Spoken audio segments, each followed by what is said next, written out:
8/6/2025 উনি আমাদের honourable CM সম্পর্কে কিছু বাজে মন্তব্য করেন, যার মোতাবেক আমাদের যে কমপ্লেন্ট আছে উনি ওনাকে রিকোয়েস্ট করেছিলেন বাড়ির সামনে পেয়ে যে kindly delete the post from the Facebook.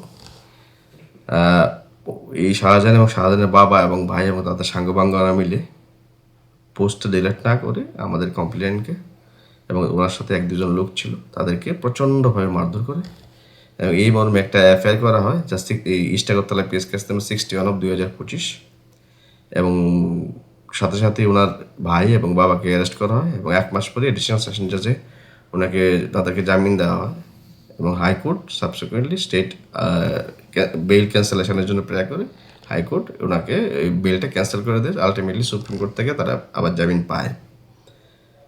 Last 7 month এই শাহজাহান পলাতক ছিল, নন ভেলেবল ওয়ারেন্ট ইস্যু হয়েছিল ওনার এগেনস্টে এবং সুপ্রিম কোর্টে তারা এডিশনাল সেশন জাজ কোর্টে যায়, রিজেক্ট করে হাইকোর্টে যায়, শাহজাহান ইসলাম তার বেলটাও খারিজ করে দেয় এবং সুপ্রিম কোর্টেও তারা যায়, কিন্তু সুপ্রিম কোর্টে ডিসএগ্রি করে বেল দেবে না বলে এবং তারা উইথড্র করে নেয়। জাস্ট গতকালকে ইস্টাগরতলা আইও এবং ওসি এবং রানা চ্যাটার্জি ওয়েস্ট আগরতলার ওসি যে আছেন ওরা মিলে ওনাকে অ্যারেস্ট করে এসডিপিও তত্ত্বাবধানে, এসপি তত্ত্বাবধানে অ্যারেস্ট করে আজ কোর্টে প্রডিউস করা হয়। সকালেই ওকে কোর্টে প্রডিউস করা হয় এবং দীর্ঘ শুনানি হয় আজকে চিফ জুডিশিয়াল ম্যাজিস্ট্রেট ওয়েস্ট আগরতলার কোর্টে। দীর্ঘ শুনানির পরে তারা প্রাথমিকভাবে তারা বেল প্রেয়ার করেনি।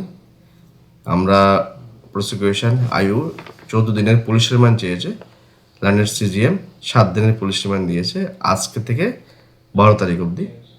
তো ওকে আবার প্রডিউস করবে 13 জানুয়ারি 2025। তাহলে 7 দিনের পুলিশ রিমান্ড দিয়েছে।